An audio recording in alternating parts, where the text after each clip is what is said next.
এই হাবলু, একটু দেখা বন্ধু। ওই হাবলু, দেখা বন্ধু। না, দেখাবো না। কেন দেখাবি না বন্ধু? আমার দিদির বিয়েতে তোকে নিমন্ত্রণ করেছিলাম, মনে নেই? জীবনে প্রথম খাসির মাংস খেয়েছিলি আমাদের বাড়িতে। আবার আমার দাদুর বাৎসরিকে তোকে নিমন্ত্রণ করব, দেখা বন্ধু। না, যতই নিমন্ত্রণ করিস দেখাবো না। বন্ধুর জায়গায় বন্ধু, আর পরীক্ষার জায়গায় পরীক্ষা। লেবু রে, আজ কোনো টুকলি টুকলি এনেছিস? এনেছি মানে একদম পকেটে গেঁথে এনেছি, কিন্তু একটাও প্রশ্নের সাথে মিলছে না। মিলছে না মানে? তুই কোন সাবজেক্টের টুকলি এনেছিস? কেন, ভৌত বিজ্ঞানের। আজ তো ভৌত বিজ্ঞান পরীক্ষাই বটে। না রে, আজ তো অঙ্ক পরীক্ষা।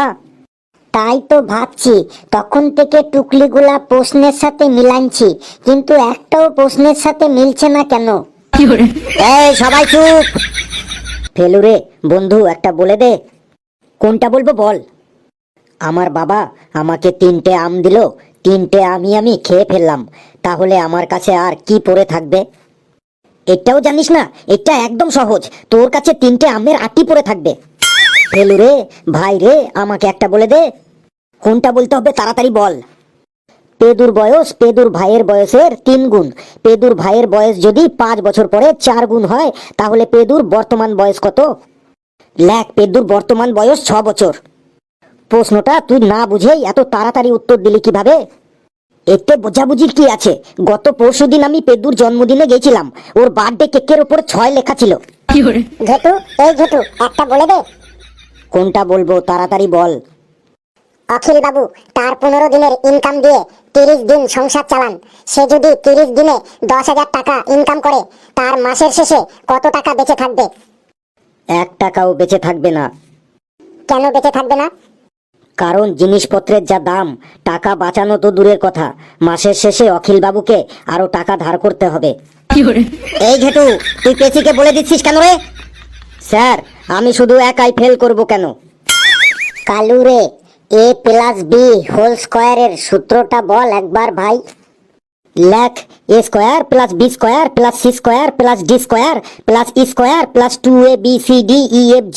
+e²+2abcdefghl।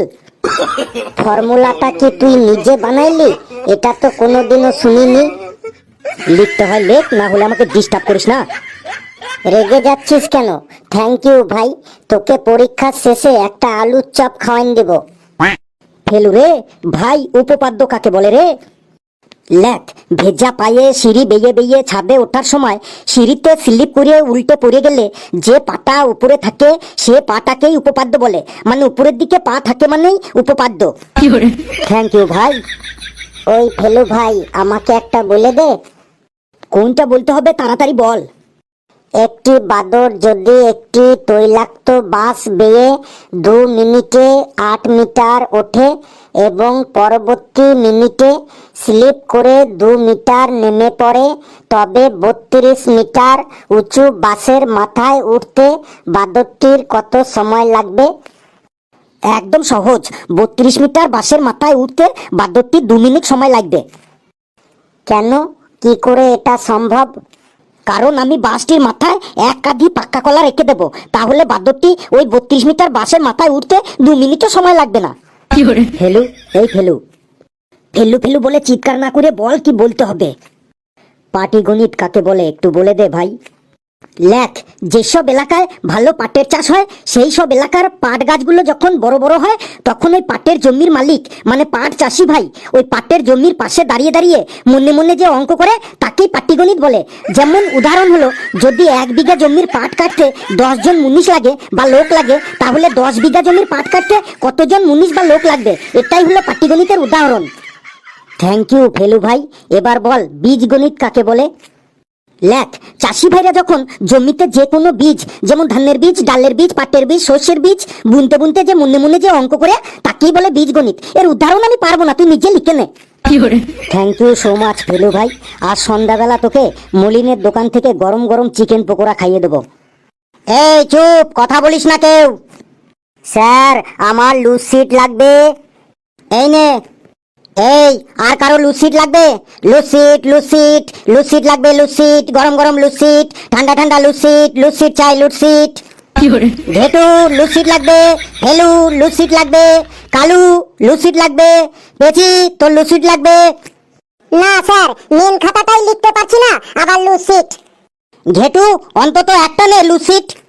না স্যার, আমাদের কারো লুসিট লাগবে না। নে না একটা লুসিট, অনেক লুসিট আছে। ফেলু তুই অন্তত একটা নে লুসিট। না স্যার, আমারও লুসিট লাগবে না। লুসিট এসে গেছে, লুসিট, লুসিট চাই লুসিট। কালু তুই অন্তত একটা নে, চলে গেলে আর পাবি না গরম গরম লুসিট, ঠান্ডা ঠান্ডা লুসিট। কিরে কালু অন্তত নে একটা লুসিট। স্যার দেখছেন তো কেউ লুসিট নেবে না, তাও আপনি কেন চেঁচাচ্ছেন? এতে আমাদের ডিস্টার্ব হচ্ছে। দেখছেন তো আমরা একটা অঙ্ক ঠিকঠাক করতে পারছি না, মেন খাতাটাই লিখতে পারছি না, তারপর আবার লুসিট নিয়ে কি করব? স্যার আমাদের ডিস্টার্ব না করে আপনি চুপচাপ বসুন আর আমাদের লিখতে দিন। ঠিক এই কথাটাই সারা বছর তোদের ক্লাস নেওয়ার সময় আমি বলি, পড়ানোর সময় আমাকে কেউ ডিস্টার্ব করিস না, আমাকে কেউ ডিস্টার্ব করিস না, মন দিয়ে শোন। তাহলে এবার বুঝতে পারছিস তো আমি যখন ক্লাস করি আর তোরা তখন ডিস্টার্ব করলে আমার কেমন লাগে? সারা বছর ক্লাস নেওয়ার সময় আমাকে ডিস্টার্ব করে এসেছিস, এবার দেখ মজাটা কি। ফেলু রে, এই ফেলু, ফেলু ফেলু না বলে বল কি বলতে হবে। সিঁড়ি ভাঙা অঙ্ক কাকে বলে একটু বলে দে ভাই। আমি আর বলতে পারবো না, তুই নিজে লেখ প্লিজ ভাই, এটাই লাস্ট, একটু বল না ভাই সিঁড়ি ভাঙা অঙ্ক কাকে বলে। তোকে আজ বিকেলে নির্মলের দোকান থেকে লস্যি খাইয়ে দেবো, বল ভাই সিঁড়ি ভাঙা অঙ্ক কাকে বলে। লস্যি খাওয়াবি তো একদম পাক্কা? তোর দিব্যি দিয়ে বলছি লস্যি আমি তোকে আজকে খাওয়াবোই, তুই তাড়াতাড়ি বল সিঁড়ি ভাঙা অঙ্ক কাকে বলে। লেখ, যদি কেউ ঘরের সিঁড়ি দিয়ে দোতলায় উঠতে উঠতে অঙ্ক করে আর তখনই যদি সে সিঁড়িতে স্লিপ করে পড়ে যায় আর তখন তার মনে সিঁড়ির ওপর একটা রাগ চলে আসে, তখন সে রাগের মাথায় হাতুড়ি দিয়ে এক হাত দিয়ে সিঁড়িটা ভাঙতে থাকে, আরেক হাত দিয়ে অঙ্ক করতে থাকে। এইভাবে সিঁড়ি ভাঙতে ভাঙতে অঙ্ক করাকে সিঁড়ি ভাঙা অঙ্ক বলে। তুই থাম ভাই, এবার আমি বুঝে গেছি তোকে। বাহ ফেলু বাহ, অঙ্কতে তোর যা জ্ঞান, তুই তো দেখছি এবার নতুন করে অঙ্কের বই লিখতে পারবি। এই সময় হয়ে গেছে, সবাই খাতা জমা দিয়ে দে।